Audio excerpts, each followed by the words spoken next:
Pernah kepikiran nggak sih, kenapa ya ada beberapa tempat di dunia ini yang kayaknya jadi langganan bencana alam? Nah, kali ini kita akan coba bedah kenapa khususnya Indonesia sering banget mengalaminya.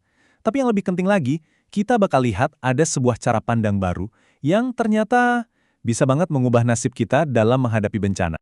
Oke, biar kebayang, kita langsung aja lihat kondisi di Indonesia. Seberapa sering sih bencana terjadi di sini?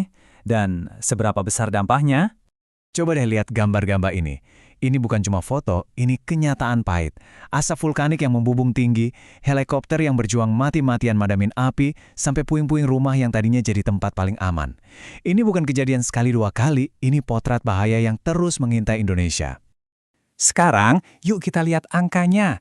Grafik ini nunjukin jumlah kejadian bencana dari tahun 2002 sampai 2006. Lihat deh, di tahun 2006 puncaknya ada lebih dari 500 kejadian. Dan perhatiin yang warna orange, itu banjir, selalu jadi yang paling sering terjadi tiap tahun.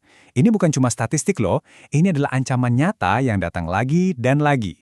Terus dampaknya gimana? Ya langsung kena ke masyarakat. Grafik ini nunjukin jumlah rumah yang rusak. Angkanya itu ratusan ribu setiap tahun. Coba bayangin, itu bukan sekedar bangunan, tapi rumah, tempat berlindung, kenangan, semua hilang dalam sekejap. Dan yang paling berat, tentu saja korban jiwa. Di tahun-tahun biasa aja, angkanya udah ratusan bahkan ribuan. Tapi coba lihat tahun 2004. Angka korban gempa dan tsunami itu melonjak drastis. Lebih dari 120 ribu nyawa hilang. Ini pengingat yang sangat keras tentang betapa dahsyatnya kekuatan alam dan betapa besarnya pertaruhan kita. Nah, ngelihat semua data tadi, pasti muncul pertanyaan besar kan? Kenapa kok Indonesia? Kenapa wilayah kita ini seolah jadi pusatnya kekuatan alam yang begitu dahsyat? Yuk kita geser dari apa dampaknya ke mengapa ini semua bisa terjadi. Oke, jawabannya ternyata ada di bawah kaki kita. Secara harfiah, yuk kita bedah dari sisi geologinya. Yang di kiri ini peta lempeng tektonik dunia. Coba perhatikan posisi Indonesia. Kita itu persis ada di titik pertemuan tiga lempeng raksasa, Indo-Australia, Eurasia, sama Pasifik. Terus, gambar yang kanan ini nunjukin apa yang terjadi pas lempeng-lempeng itu tabrakan. Ada proses namanya subduksi, di mana satu lempeng nyelip ke bawah lempeng lain. Bayangin tekanan yang numpuk. Nah, gerakan inilah yang ngelepasin energi super besar dalam bentuk gempa bumi dan letusan gunung berapi. Semua aktivitas geologis tadi itu yang kita sebut sebagai bahaya. Bahaya itu potensi ancaman, bisa gempa, tsunami, atau letusan gunung. Ini adalah proses alami bumi. Tapi, dan ini kuncinya ya, adanya bahaya itu belum tentu berarti bakal jadi bencana. Nah, disinilah cara berpikir kita harus mulai berubah. Nah, sekarang kita masuk ke bagian paling penting dari pembahasan kita. Pergeseran cara pikir dari sekedar merespon bencana jadi proaktif mengurangi risikonya. Dulu kan kita mungkin mikirnya kalau ada bencana ya, udah takdir, pasrah aja. Tapi cara pandang modern itu beda banget. Sekarang bencana itu dilihat sebagai sebuah risiko, sesuatu yang bisa dihitung, diukur, dan yang terpenting bisa kita kelola jauh sebelum terjadi. Nah, buat ngertiin resiko, ada satu lagi elemen super penting, kerentanan.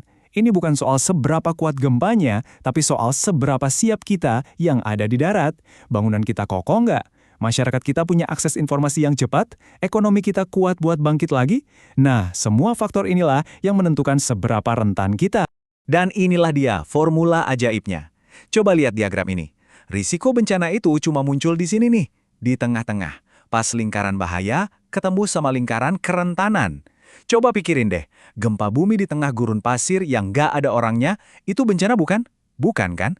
Tapi gempa dengan kekuatan yang sama persis di kota padat penduduk dengan bangunan rapuh, itu baru bencana besar. Jadi intinya, risiko adalah hasil perkalian antara bahaya dan kerentanan. Nah, ini dia poin yang harus kita pegang erat-erat. Kita nggak bisa nyuruh lempeng tektonik buat berhenti gerak, kita nggak bisa melarang gunung berapi meletus, bahaya itu akan selalu ada, tapi kerentanan itu 100% ada di tangan kita. Dengan menekan kerentanan, kita secara langsung menekan risiko bencana. Oke, teorinya keren. Kedengarannya masuk akal banget. Tapi gimana praktiknya di lapangan? Kayak apa sih wujud nyatanya?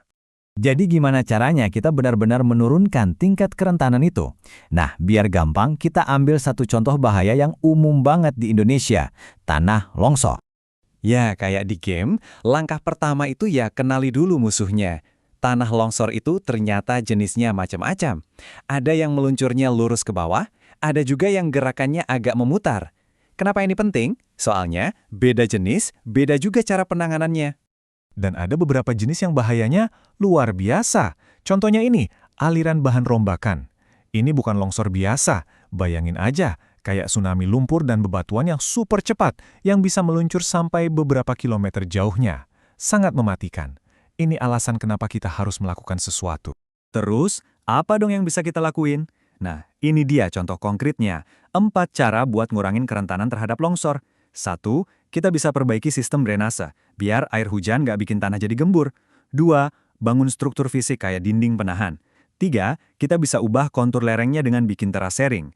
Dan yang keempat tentu saja, tanam lagi pohon-pohon yang akarnya kuat buat mengikat tanah. Ini semua adalah cara-cara nyata untuk menekan kerentanan. Jadi, apa kesimpulannya? Intinya simpel banget kok. Semuanya kembali ke cara kita melihat bencana. Ada satu kutipan yang pas banget buat ngerangkum obrolan kita. Bencana alam adalah interaksi antara bahaya alam dan kondisi rentan. Artinya, bencana itu bukan murni peristiwa alam, tapi ada campur tangan kondisi kita, kondisi manusia di dalamnya. Yuk, kita balik lagi ke formula kunci tadi. Ingat ya, lingkaran bahaya itu nggak bisa kita apa-apain. Tapi, coba lihat apa yang terjadi kalau kita mulai memperkuat komunitas. Bangun rumah tahan gempa, bikin sistem peringatan dini yang canggih. Nah, lingkaran kerentanan ini jadi makin kecil kan? Dan hasilnya, area risiko yang di tengah itu otomatis ikut menyusut drastis. Disinilah letak kekuatan kita. Jadi, sebagai penutup, coba deh renungkan ini. Bahaya seperti gempa dan badai itu memang bagian dari alam. Itu alamiah. Tapi, dengan semua pemahaman yang kita miliki sekarang, apakah bencana itu masih bisa kita sebut sebagai sesuatu yang tak terhindarkan?